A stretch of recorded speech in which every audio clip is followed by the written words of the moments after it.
भगवद गीता का 8वां अध्याय, जिसे अक्षर ब्रह्म योग कहा जाता है, बहुत ही महत्वपूर्ण और रहस्यमय अध्याय है।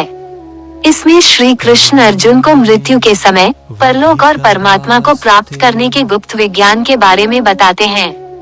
हमें अपने मन को इस तरह साधना चाहिए कि हम संसार के काम करते हुए भी भीतर से ईश्वर से जुड़े रहें। जो व्यक्ति अंत समय में ओम का उच्चारण और भगवान का ध्यान करते हुए प्राण त्यागता है, उसे परम गति मिलती है। भागवत गीता अध्याय 8 श्लोक 1। अर्जुन के 7 प्रश्नों के उत्तर। अर्जुन उवाच किन तदब्रह्म किमध्यात्म किन कर्म पुरुषोत्तम अधिभूत च किन प्रोक्तम अधिदैव किमुच्यते। जीवन के सबसे बड़े प्रश्न। अर्जुन भगवान श्री कृष्ण को पुरुषोत्तम कहकर संबोधित करते हैं और ब्रह्मांड के 5 ऐसे मूल तत्वों के बारे में पूछते हैं जिन्हें जाने बिना अध्यात्म अधूरा है। यहाँ अर्जुन की जिज्ञासा बहुत गहरी है। वे पूछते हैं, हे कृष्ण, वह ब्रह्म क्या है?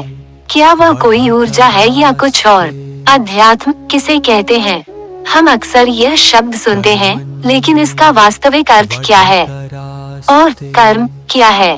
क्या सिर्फ काम करना कर्म है, या इसका संबंध हमारी आत्मा के बंधन से है?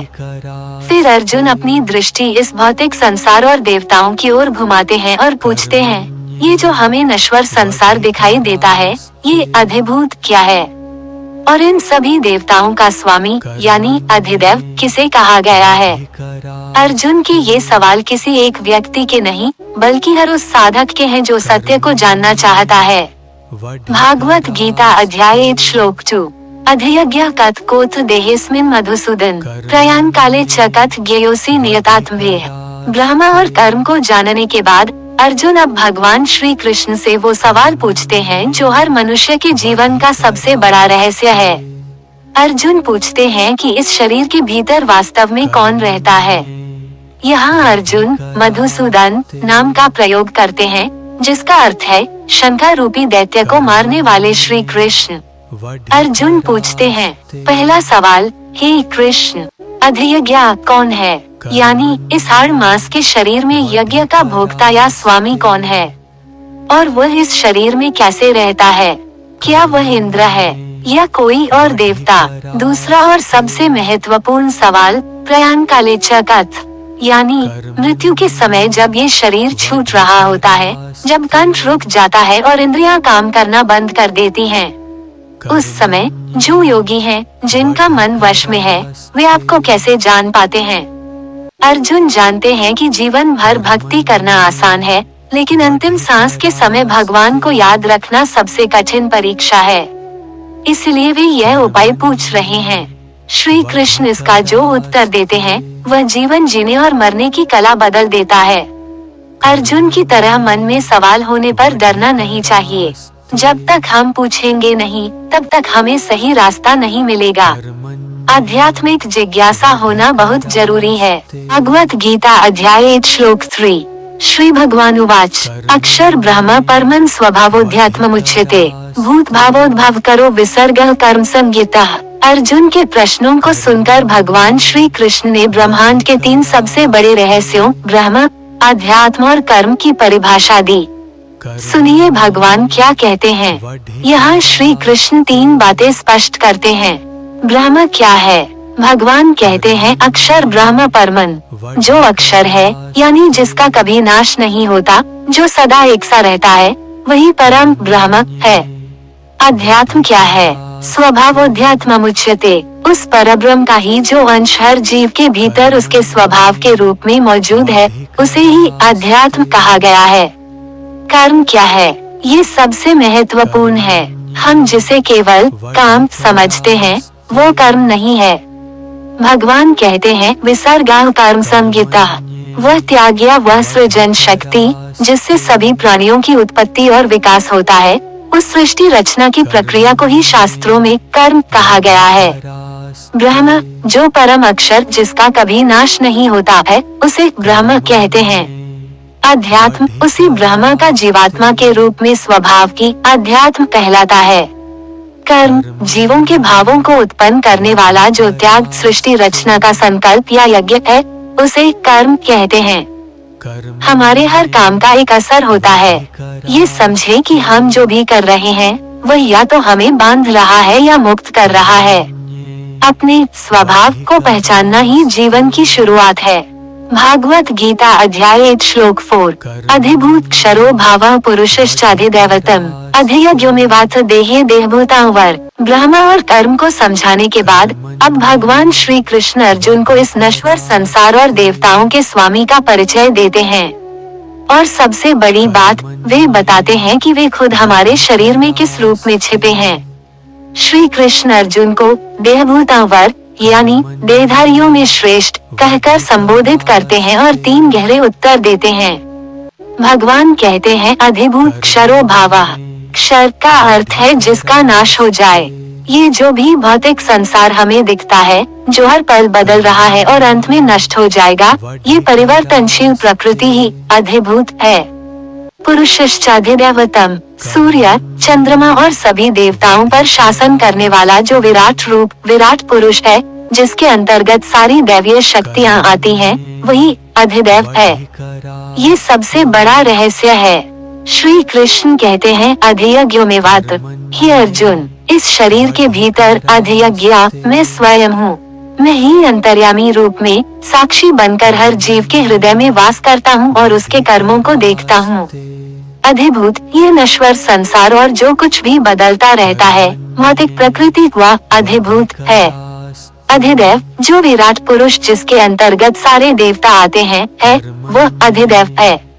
अधियज्ञ और हे देहधारियों में श्रेष्ठ, इस शरीर के भीतर मैं स्वयं परमात्मा रूप में अधियज्ञ हूँ। भगवान को आसमान में मत ढूंढो, वे अधियज्ञ के रूप में हमारे शरीर के भीतर ही बैठे हैं। हमें यह महसूस करना चाहिए कि हमारे अंदर बैठा परमात्मा हमारे हर काम को देख रहा है। भगवत गीता अध्याय 8 श्लोक 5 अंतकाले च मामेव स्मरन् मुक्त्वा कलिवरम् यह प्रयाति स मद्भाव याति नास्त्यत्र संशयः। जीवन भर हम क्या करते हैं यह महत्वपूर्ण है, लेकिन मृत्यु के ठीक उस एक पल में हम क्या सोचते हैं यह उससे भी ज्यादा महत्वपूर्ण है। भगवान श्री कृष्ण यहाँ मृत्यु और मोक्ष का महामंत्र दे रहे हैं। इस श्लोक में भगवान श्री कृष्ण एक बहुत बड़ा दावा करते हैं और एक गारंटी देते हैं। वे कहते हैं यानी जो पुरुष अंत समय में मृत्यु के क्षण में मामेव केवल और केवल मेरा ही स्मरण करते हुए इस शरीर कलेवर को त्यागता है, वह मेरे साक्षात स्वरूप को मेरे परम भाव को प्राप्त होता है। वह जन्म मृत्यु के चक्र से मुक्त हो जाता है। और सबसे बड़ी बात जो श्री कृष्ण अंत में कहते हैं, अर्थात इसमें तनिक भी संदेह नहीं है, यह मेरा वचन है।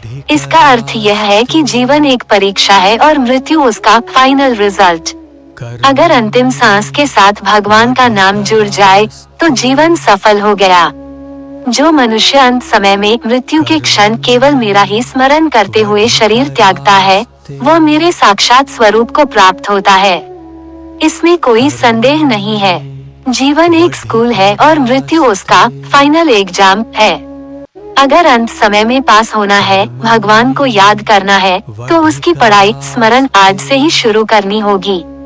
भागवत गीता अध्याय 8 श्लोक 6 यम यम वापी स्मरण भाव त्यजत्यन्ते कलिवरम् तम तमेवैति कौन्तेय सदा तद्भाव भावितः। क्या आपने कभी सोचा है कि मरने के बाद हम क्या बनेंगे? क्या ये किस्मत है? नहीं, भगवान श्री कृष्ण कहते हैं कि यह एक गणित है, एक नियम है, और वह नियम इस श्लोक में छिपा है। इस श्लोक का अर्थ बहुत गहरा और चेतावनी भरा है। श्री कृष्ण कहते हैं यम यम वापी स्मरण भाव।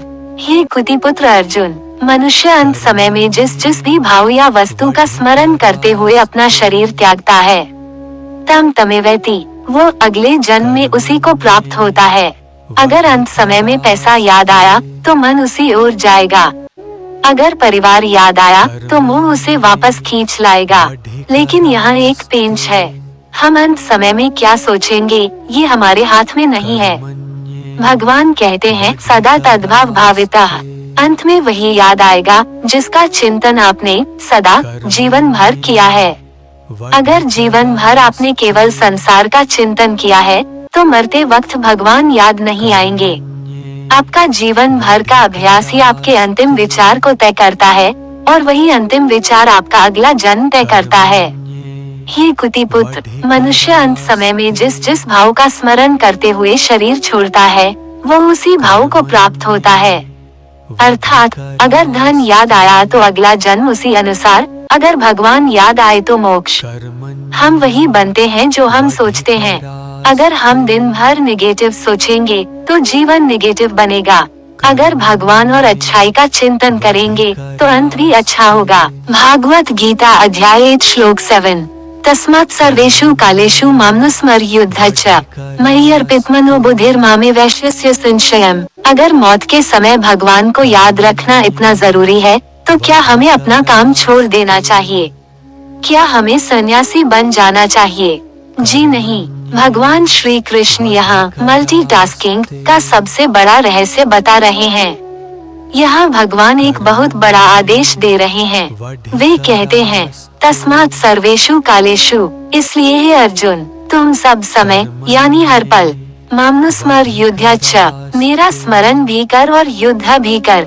ध्यान दीजिए, भगवान ने यह नहीं कहा कि युद्ध छोड़कर मेरा भजन कर। उन्होंने कहा हाथ से अपना कर्तव्य युद्ध कर, लेकिन मन से मुझे याद रख, अनुस्मर।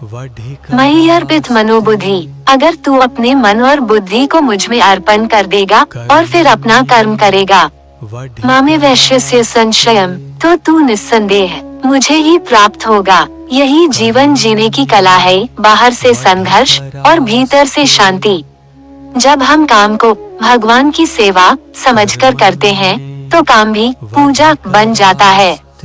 इसलिए हे अर्जुन, तुम हर समय मेरा स्मरण करो और युद्ध भी करो।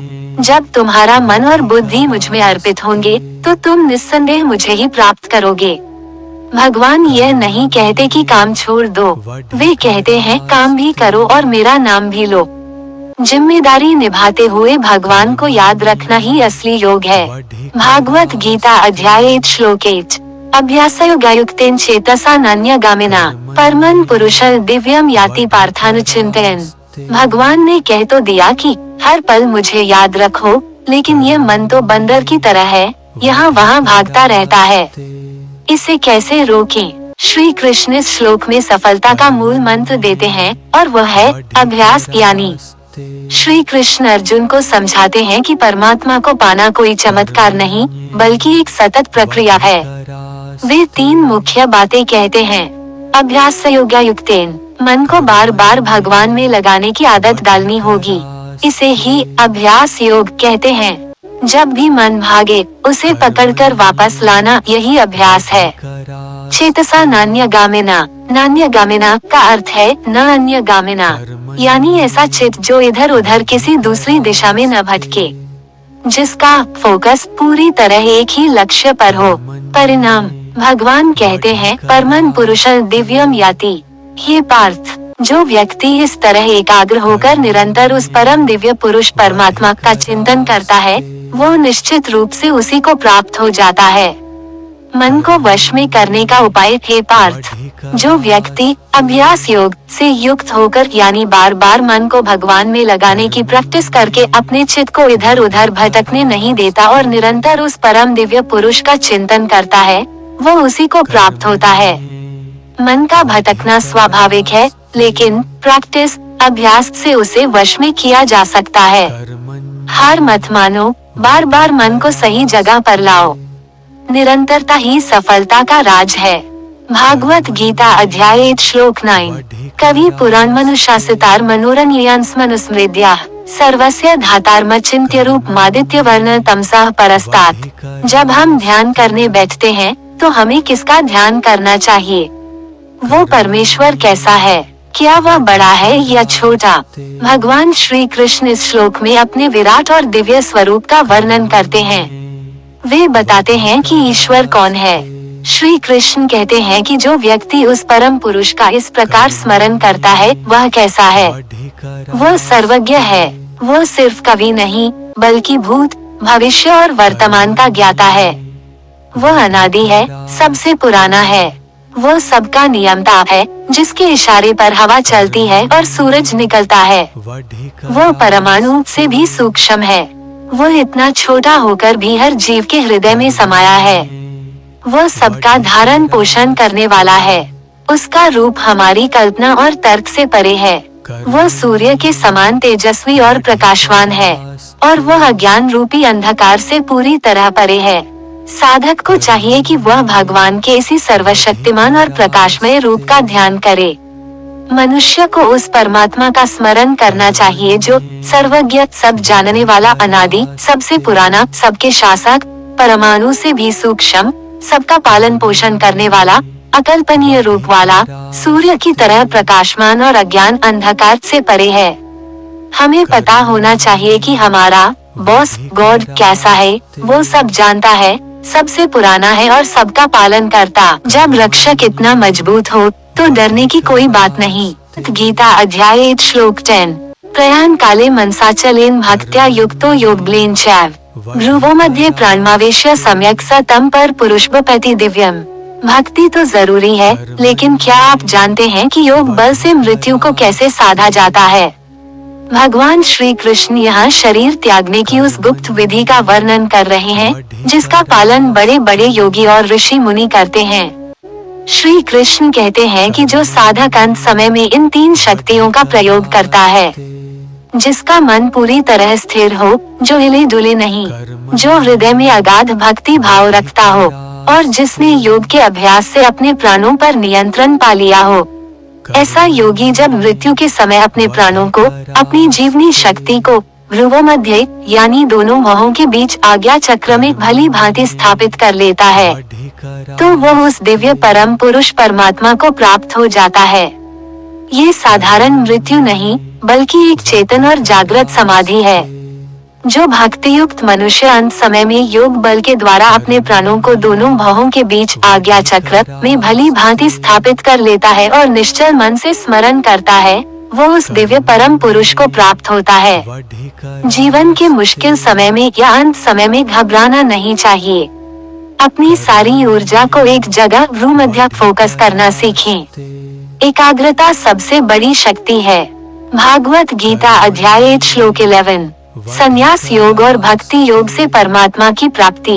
यदक्षर वेदविदो वदन्ति विशन्ति यद्यत्यो वित्रागाः यदिच्छन्तो ब्रह्मचर्यं चरन्ति तत्ते पदम संग्रहेन प्रवक्ष्ये। आखिर वह कौन सा धाम है जिसे पाने के लिए ऋषि मुनि अपना पूरा जीवन त्याग देते हैं, जिसे पाने के लिए लोग कठिन ब्रह्मचर्य का पालन करते हैं? भगवान श्री कृष्ण यहाँ उसी परम पद का परिचय दे रहे हैं। श्री कृष्ण अर्जुन से कहते हैं कि मैं तुम्हें उस परम लक्ष्य के बारे में संक्षेप में बताता हूँ, जिसकी 3 मुख्य विशेषताएं हैं। वेदों के बड़े बड़े विद्वान जिसे अक्षर कहते हैं, यानी जिसका कभी नाश नहीं होता, जिसमें प्रवेश करने के लिए यति यानी सन्यासी अपने सारे राग द्वेष और आसक्ति को त्याग देते हैं, और जिसकी इच्छा रखने वाले साधक कठिन ब्रह्मचर्य व्रत का पालन करते हैं। वेद के ज्ञाता जिसे अक्षर कहते हैं, वितरागी इच्छा रहित सन्यासी जिसमें प्रवेश करते हैं, और जिसे पाने के लिए साधक ब्रह्मचर्य का पालन करते हैं, उस परम पद के बारे में मैं तुम्हें संक्षेप में बताता हूँ। छोटी छोटी खुशियों में मत उलझो, उस परम पद का लक्ष्य रखो जिसे ऋषि मुनि खोजते हैं। बड़े लक्ष्य के लिए थोड़ा संयम ब्रह्मचर्य तो रखना ही पड़ेगा। भागवत गीता अध्याय 8 श्लोक 12। सर्वद्वाराणि संयम्य मनोहृदि निरुध्य च मूर्धन्यधायात्मनः प्राणमास्थितो योग धारणाम। उस परम पद को पाने की विधि क्या है?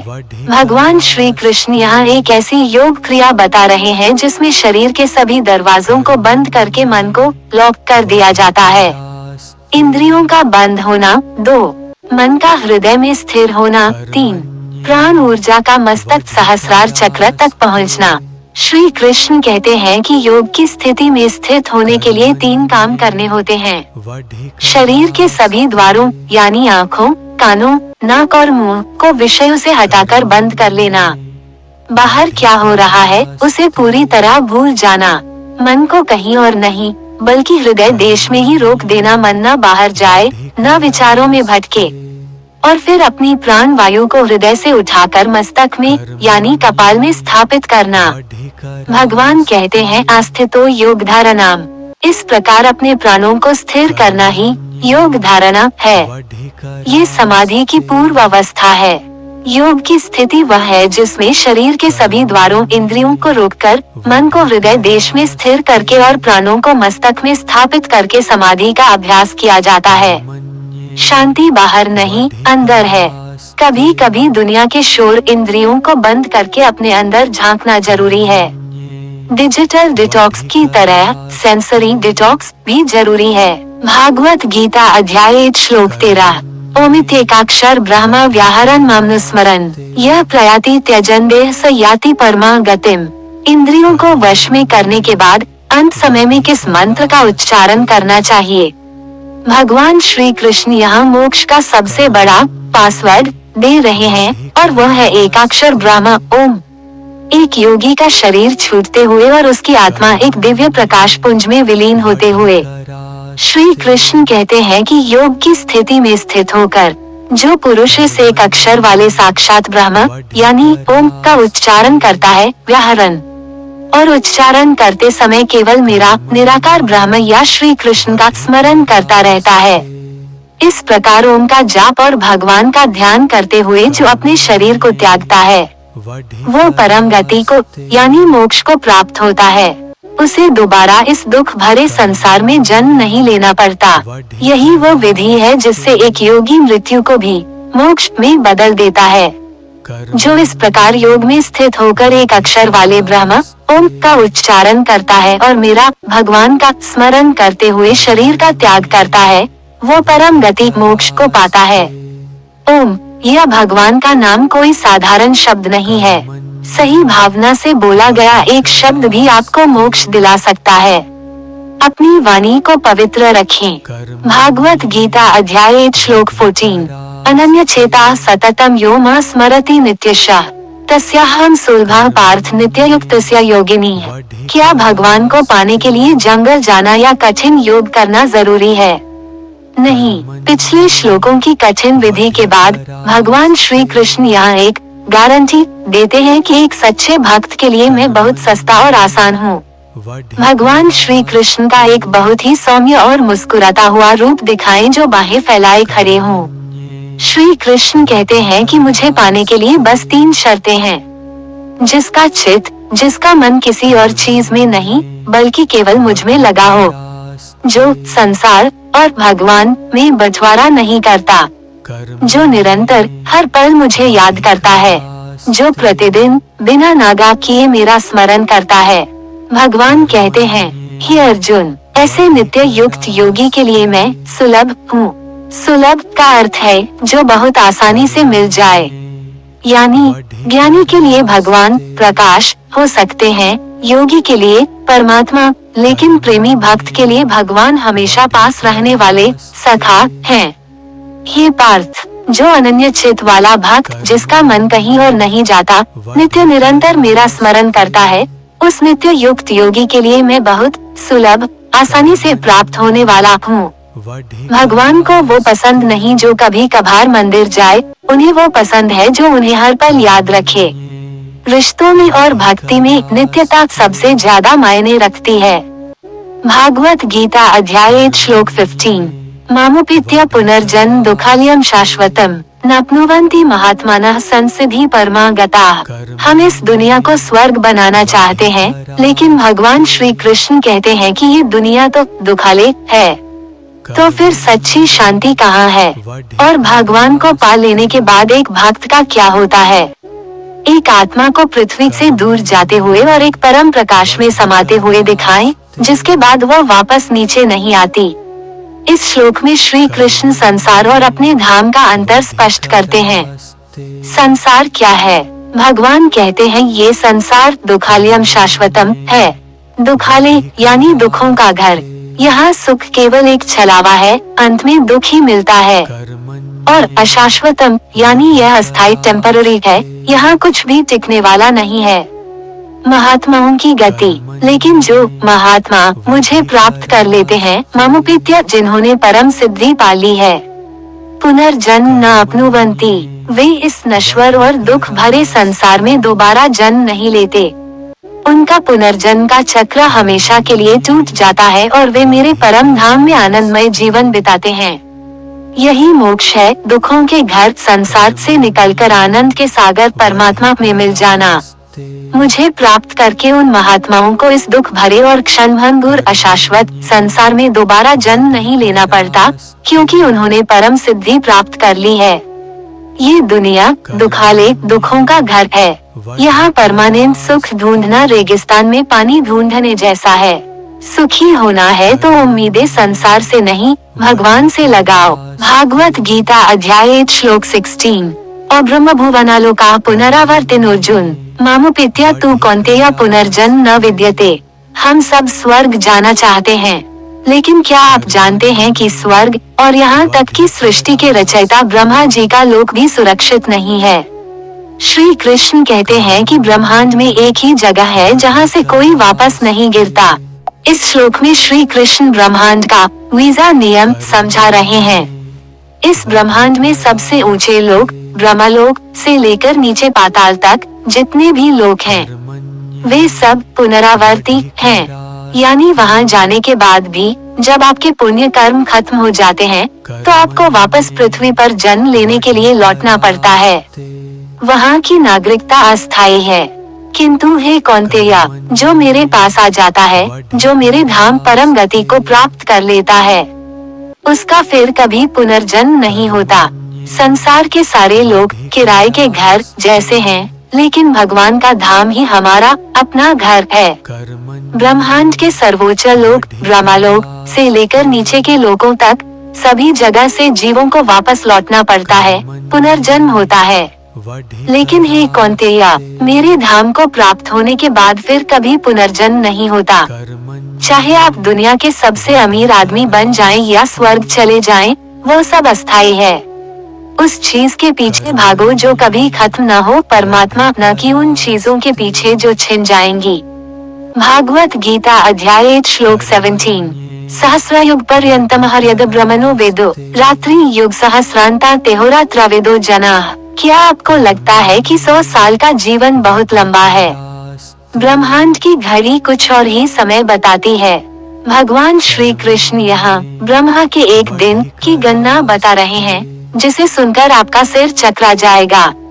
श्री कृष्ण कहते हैं कि समय के वास्तविक ज्ञाता वे हैं जो जानते हैं कि ब्रह्मा का एक दिन चारों युगों सतयुग, त्रेता, द्वापर और कलियुग का जो एक चक्र होता है, जब वो 1000 बार बीत जाता है, तब जाकर ब्रह्मा जी का एक दिन केवल 12 घंटे पूरा होता है। मनुष्यों के हिसाब से यह समय लगभग 4 अरब 32 करोड़ साल है। ब्रह्मा की रात्रि और इतनी ही लंबी यानी 1000 महायुगों वाली उनकी रात्रि होती है। भगवान कहते हैं ते अहोरात्र वेदो जनाः।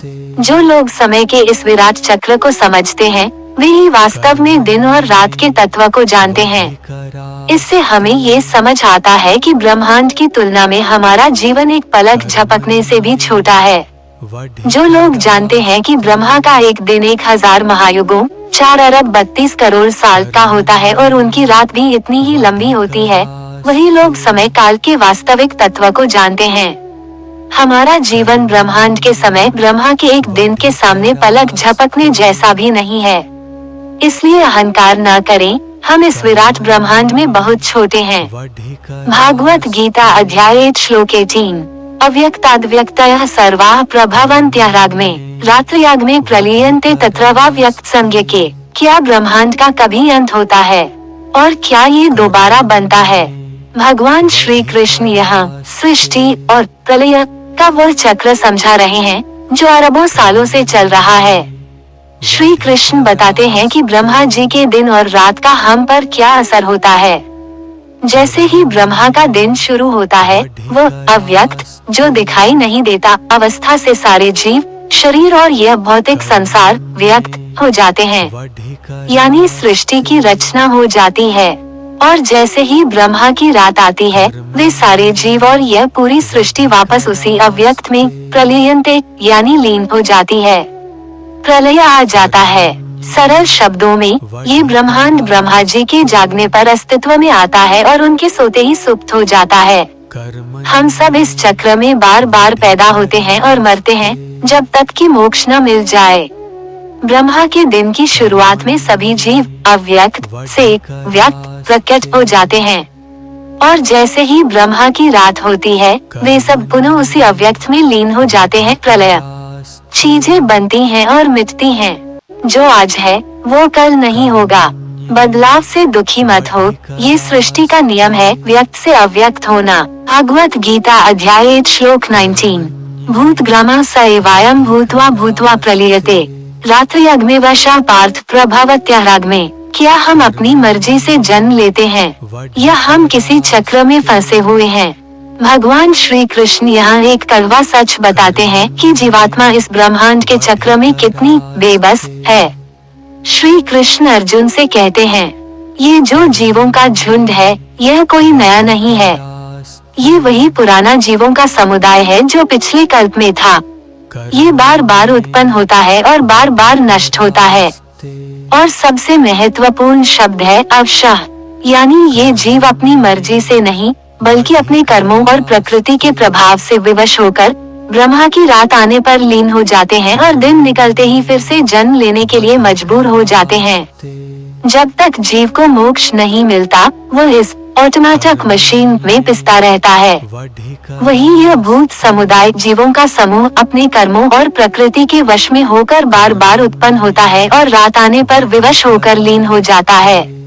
हम अपनी आदतों और कर्मों के गुलाम अवश्य हैं। हम न चाहते हुए भी वही गलतियां करते हैं। इस चक्र को तोड़ने के लिए भगवान की मदद भक्ति जरूरी है।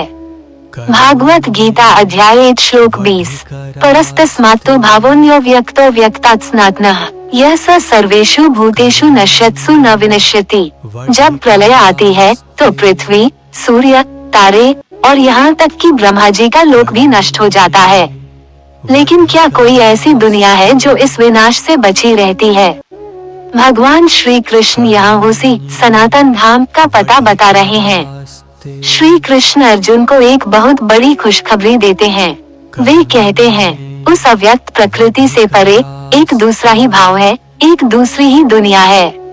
वो दिव्य स्वरूप अनादि और सनातन है। वो कभी पैदा नहीं हुआ, इसलिए वो कभी मरता नहीं।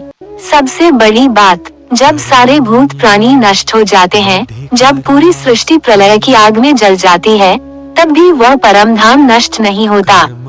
वही मेरा असली घर है और वही हमारा असली घर है। बाकी सब तो किराए के मकान हैं। परंतु उस अव्यक्त प्रकृति से परे एक और सनातन अनादि अव्यक्त भाव है। जब ये सारी सृष्टि नष्ट हो जाती है तब भी वह भाव परम धाम नष्ट नहीं होता। जब सब कुछ खत्म हो रहा हो तब भी याद रखें कि एक चीज है जो कभी नहीं मरती, वह है हमारी आत्मा और परमात्मा का धाम। विनाश के बीच भी उम्मीद की किरण है। भागवत गीता अध्याय 8 श्लोक 21। अव्यक्तोक्षर इत्युक्तस्तमहु परमा गतिम यम प्राप्य न निवर्तन्ते तद्धाम परमं माम। क्या मोक्ष मिलने के बाद हमें वापस पृथ्वी पर आना पड़ता है? क्या हम फिर से जन्म मृत्यु के जाल में फंसते हैं? भगवान श्री कृष्ण इस श्लोक में मोक्ष की सबसे बड़ी गारंटी दे रहे हैं। श्री कृष्ण उस दिव्य लोक की 3 बड़ी पहचान बताते हैं। कोलन, जिसे वेदों में अव्यक्त और अक्षर कहा गया है, यानी जो न तो आँखों से दिखता है और न ही कभी नष्ट होता है। वही परम गति है, यानी दौड़ने की, भटकने की और जन्म लेने की जो यात्रा है, उसका आखिरी स्टॉप वही है। उससे ऊपर कुछ नहीं। भगवान कहते हैं, जिसे प्राप्त होकर जीवात्माएं वापस इस दुख भरे संसार में नहीं लौटती, वही मेरा परम धाम है। यानी भगवान के धाम जाना एक वन वे टिकट की तरह है। एक बार आप वहां पहुंच गए तो फिर कोई दुख, कोई मृत्यु आपको छू नहीं सकती। उसी अव्यक्त और अक्षर को परम गति कहा गया है। जिसे प्राप्त करके मनुष्य वापस संसार में नहीं लौटते, वही मेरा परम धाम है। ऐसी सफलता का लक्ष्य बनाएं जहां से गिरना न पड़े। सांसारिक प्रमोशन से डिमोशन हो सकता है, लेकिन आध्यात्मिक प्रमोशन मोक्ष हमेशा के लिए है। भागवत गीता अध्याय 8 श्लोक 22। पुरुषः स परा पार्थ भक्त्या लभ्यस्त्वनन्यया यस्यांतः स्थानी भूतानि येन सर्वमिदं ततम्। वो परमात्मा जिसके अंदर यह पूरा ब्रह्मांड समाया हुआ है, क्या उसे पाना मुमकिन है? हाँ, भगवान श्री कृष्ण कहते हैं कि मैं इतना विशाल होकर भी एक छोटी सी चीज से प्राप्त हो जाता हूँ। श्री कृष्ण अपनी पहचान और शर्त दोनों बताते हैं। विराट स्वरूप, भगवान कहते हैं सारे प्राणी जिसके भीतर स्थित हैं। उद्धरण, और जिससे ये पूरा जगत व्याप्त है, यानी जैसे धागे में मोती होते हैं वैसे ही मुझ में ये दुनिया है। पाने का उपाय, ऐसे महान परम पुरुष को कैसे पाया जा सकता है? उत्तर है, वो केवल और केवल अनन्य भक्ति से ही लभ्य है, पाया जा सकता है। अनन्य का अर्थ है न अन्य, यानी जब आपके मन में भगवान के सिवा कोई दूसरा न हो। ज्ञान से आप उन्हें जान सकते हैं, योग से उन्हें देख सकते हैं, लेकिन प्रेम भक्ति से आप उन्हें पा सकते हैं। हे पार्थ, जिस परमात्मा के अंतर्गत समस्त प्राणी हैं और जिससे ये संपूर्ण संसार व्याप्त है, वो परम पुरुष केवल अनन्य भक्ति से ही प्राप्त किया जा सकता है। भगवान को ज्ञान या योग से इम्प्रेस करना मुश्किल है, लेकिन प्यार अनन्य भक्ति से वे आसानी से मिल जाते हैं। जीवन में सरलता और प्रेम लाएं। भागवत गीता अध्याय 8 श्लोक 23। प्रकाश मार्ग और अंधकार मार्ग का निरूपण। यत्र काले त्वनावत्यम आवृतिं चैव योगिनः प्रयाता यान्ति तम का वक्ष्यामि भरतर्षभ। क्या मरने के बाद आत्मा वापस आती है या नहीं? भगवान श्री कृष्ण कहते हैं कि यह इस बात पर निर्भर करता है कि आपने शरीर कब छोड़ा। अब भगवान उस रहस्यमय समय का खुलासा करने जा रहे हैं। श्री कृष्ण अर्जुन को भरतर्षभ, भरतवंशियों में श्रेष्ठ कहकर संबोधित करते हैं और कहते हैं, जिस काल में या जिस मार्ग से शरीर त्यागने पर योगियों की अनावृत्ति होती है, यानी वे वापस इस संसार में लौटकर नहीं आते, मोक्ष। और जिस काल में शरीर त्यागने पर उनकी आवृत्ति होती है, यानी उन्हें दोबारा जन्म लेना पड़ता है। भगवान कहते हैं उस काल समय और उस मार्ग के बारे में मैं अब तुम्हें विस्तार से बताऊंगा। ये श्लोक उस महान विज्ञान की प्रस्तावना है जिसे उत्तरायण और दक्षिणायन कहा जाता है। हे भरत श्रेष्ठ, अब मैं तुम्हें उन दो कालों समय मार्गों के बारे में बताऊंगा जिनमें शरीर त्यागने पर योगी वापस लौटते हैं और जिनमें त्यागने पर वापस नहीं लौटते। हर काम का एक सही समय और सही तरीका होता है। आध्यात्मिक यात्रा में भी जागरूक रहना चाहिए कि हम किस दिशा, प्रकाश या अंधकार में जा रहे हैं। भागवत गीता अध्याय 8 श्लोक 24। अग्निर्ज्योतिर्ः शुक्लः षण्मासा उत्तरायणम् तत्र प्रयाता गच्छन्ति ब्रह्म ब्रह्मविदो जनाः। मोक्ष पाने वाले योगी किस रास्ते से जाते हैं और भीष्म पितामह ने मृत्यु के लिए उत्तरायण का इंतजार क्यों किया? भगवान श्री कृष्ण यहाँ उस प्रकाश मार्ग का वर्णन कर रहे हैं जिससे जाने वाली आत्माएं कभी वापस लौटकर संसार में नहीं आती। श्री कृष्ण उन टाइम मार्कर या देवताओं का नाम लेते हैं जो इस मार्ग पर प्रकाश फैलाते हैं। जिस मार्ग में अग्नि और ज्योति के अभिमानी देवता हैं, जहाँ दिन का देवता है, अंधेरा नहीं। शुक्ल पक्ष यानी जब चांद बढ़ता है और रात में चांदनी प्रकाश होती है, और वे 6 महीने जब सूर्य भगवान उत्तर दिशा की ओर गमन करते हैं। भगवान कहते हैं तत्र प्रयाता गच्छन्ति ब्रह्म। इस प्रकाश में मार्ग से शरीर त्यागने वाले ब्रह्मवेता, ब्रह्म को जानने वाले पुरुष परब्रह्म को प्राप्त होते हैं। यह मार्ग अज्ञान के अंधेरे से दूर पूर्ण ज्ञान और प्रकाश का प्रतीक है। इसी को शास्त्रों में देवयान कहा गया है। जिस मार्ग में अग्नि, ज्योति, दिन, शुक्ल पक्ष और उत्तरायण के 6 महीने इन सब के अधिष्ठाता देवता हैं, उस मार्ग से जाने वाले ब्रह्मवेता लोग ब्रह्म को प्राप्त होते हैं, मोक्ष पाते हैं। प्रकाश मार्ग का मतलब है ज्ञान और सकारात्मकता का रास्ता। हमेशा अज्ञान के अंधेरे से ज्ञान के उजाले की तरफ बढ़ने की कोशिश करो। भगवत गीता अध्याय 8 श्लोक 25। क्या स्वर्ग जाना ही अंतिम लक्ष्य है? जी नहीं। भगवान श्री कृष्ण यहाँ उस दूसरे रास्ते के बारे में बता रहे हैं जिससे जाने वाले योगी स्वर्ग के सुख तो भोगते हैं, लेकिन फिर उन्हें वापस पृथ्वी पर जन्म लेना पड़ता है। श्री कृष्ण इस अंधकार मार्ग के 4 पड़ाव बताते हैं। जिस मार्ग में धुएं और रात्रि के अभिमानी देवता हैं। कृष्ण पक्ष यानी जब चांद घटता है और अंधेरा बढ़ता है, और वे 6 महीने जब सूर्य दक्षिण दिशा की ओर चलता है, जिसे देवताओं की रात कहा जाता है।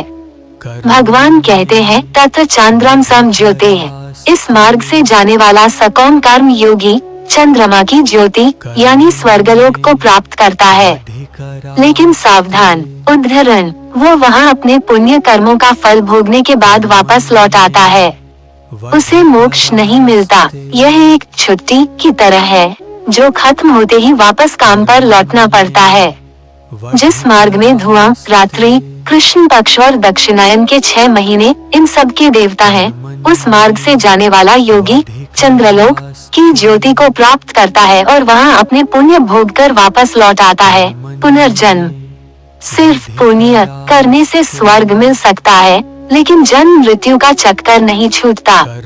अच्छे कर्मों के साथ साथ निस्वार्थ भक्ति भी जरूरी है। भागवत गीता अध्याय 8 श्लोक 26। शुक्ल कृष्णे गति येते जगता शाश्वते मते क्या यात्यनावृत्ति मन्यया वर्तते पुनः। क्या ये प्रकाश और अंधकार के रास्ते नए हैं? जी नहीं। भगवान श्री कृष्ण कहते हैं कि जब से यह ब्रह्मांड बना है, तभी से आत्माओं के जाने के लिए ये 2 हाईवे मौजूद हैं। श्री कृष्ण इस जगत के नियम को स्पष्ट करते हुए कहते हैं, ये 2 प्रकार की गतियाँ, शुक्ल प्रकाशमय ज्ञान का मार्ग और कृष्ण अंधकार में कर्म का मार्ग इस जगत में शाश्वत मानी गई हैं। यानी ये नियम कभी बदलते नहीं हैं। सृष्टि के प्रारंभ से ही ये 2 रास्ते तय हैं। इनमें से एक शुक्ल मार्ग से जाने पर मनुष्य वापस नहीं लौटता, उसे परम मोक्ष मिलता है, और दूसरे कृष्ण मार्ग से जाने पर उसे फिर से जन्म मृत्यु के चक्र में वापस लौटना पड़ता है। जगत में ये 2 गतियाँ, शुक्ल प्रकाशमय और कृष्ण अंधकार में शाश्वत मानी गई हैं। एक से जाने पर पुनर्जन्म नहीं होता मोक्ष, और दूसरे से जाने पर वापस लौटना पड़ता है। जीवन में हमेशा 2 रास्ते होते हैं, एक सही कठिन पर मुक्ति देने वाला और एक आसान पर फंसाने वाला। चुनाव हमेशा हमारे हाथ में है। भागवत गीता अध्याय 8 श्लोक 27। नेते स्मृति पार्थ जानन योगी मुह्यति कश्चन तस्मात् सर्वेषु कालेषु योग युक्तो भवार्जुन। उत्तरायण और दक्षिणायन की बातें सुनकर क्या आप भी डर गए? क्या हमें मरने के लिए शुभ मुहूर्त का इंतजार करना होगा? भगवान श्री कृष्ण कहते हैं, बिल्कुल नहीं। उन्होंने इस श्लोक में भक्तों को एक ऐसी वीटो पावर दी है कि उन्हें किसी रास्ते की चिंता करने की जरूरत नहीं। श्री कृष्ण अर्जुन का सारा डर दूर करते हुए कहते हैं, हे पार्थ, जो योगी इन दोनों मार्गों प्रकाश और अंधकार के रहस्य को जान लेता है, वो कभी भी मोहित नहीं होता। उसे डर नहीं लगता कि वो कब मरेगा। क्यों? क्योंकि वह जानता है कि भक्ति इन सब नियमों से ऊपर है। इसलिए हे अर्जुन, तू मृत्यु के समय की चिंता छोड़ दे। तू बस एक काम कर, सब समय योग युक्त हो जा, यानी निरंतर मुझसे जुड़ा रहे। अगर तू 24 घंटे मेरा स्मरण करेगा, तो तुझे उत्तरायण या शुक्ल पक्ष का इंतजार नहीं करना पड़ेगा। मैं स्वयं तुझे लेने आऊंगा, चाहे समय कोई भी हो। भक्ति काल की सीमाओं को तोड़ देती है। हे पार्थ, इन दोनों मार्गों को जानने वाला कोई भी योगी कभी मोहित नहीं होता। इसलिए हे अर्जुन, तुम सब समय में योग युक्त मुझसे जुड़े रहो। भक्ति इन नियमों से ऊपर है। ये सबसे बड़ी सीख है। अगर आप भगवान से जुड़े हैं योग युक्त, तो आपको शुभ अशुभ मुहूर्त या समय की चिंता करने की जरूरत नहीं। भक्त के लिए हर पल शुभ है। भागवत गीता अध्याय 8 श्लोक 28। वेदेषु यज्ञेषु तपःसु चैव दानेषु यत् पुण्य फलम प्रदिष्टम अतीत तत्सर्वमिदं विदित्वा योगी पर स्थान बपैति चाद्यम। हम सोचते हैं कि वेद पढ़ने, दान देने या कठिन तपस्या करने से ही भगवान मिलते हैं, लेकिन इस अध्याय के अंत में भगवान श्री कृष्ण एक ऐसी बात कहते हैं जो सारे गणित को बदल देती है। सुनिए, इस ज्ञान की कीमत क्या है। कृष्ण कहते हैं कि जो योगी इस 8वें अध्याय के रहस्य अक्षर ब्रह्म योग को तत्व से जान लेता है, वह किस चीज को पीछे छोड़ देता है। वेदों के पढ़ने में, यज्ञ करने में, कठोर तपस्या में और दान देने में जो महान पुण्य फल बताया गया है। ये योगी उस सारे पुण्य फल को पार कर जाता है, वो उन सब से आगे निकल जाता है। क्योंकि पुण्य आपको स्वर्ग ले जा सकता है, लेकिन गीता का ही ज्ञान आपको मोक्ष देता है। और अंत में वो उस आद्य, सनातन और परम स्थान को प्राप्त होता है, जहाँ से सृष्टि की शुरुआत हुई थी। जो योगी इस तत्व को जान लेता है, वो वेदों, यज्ञों, तप और दान के सभी पुण्य फलों को पीछे छोड़ देता है और अंत में उस सर्वश्रेष्ठ आदि स्थान परम धाम को प्राप्त करता है।